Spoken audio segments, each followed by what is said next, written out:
¿Listos para aprender? ¡Sí! Hay pistolas para este tipo de trabajos, pero te voy a mostrar un pequeño truco fácil y barato. Cogemos una boquilla de un bote de silicona y una bolsa.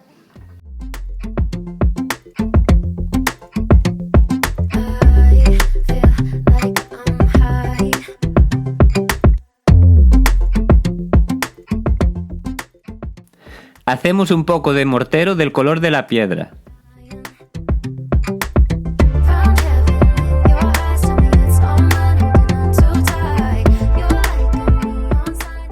Rellenamos la bolsa.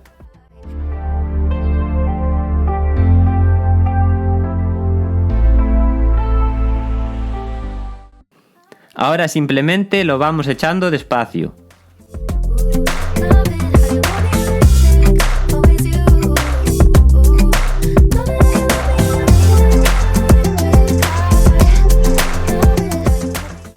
Al secar quedará del color de la piedra.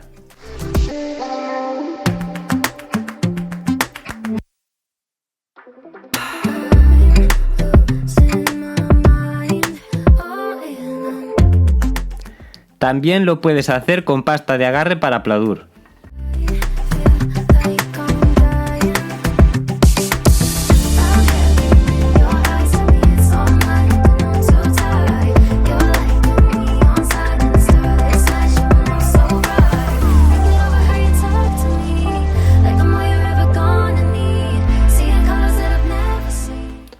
Presta atención a la palabra.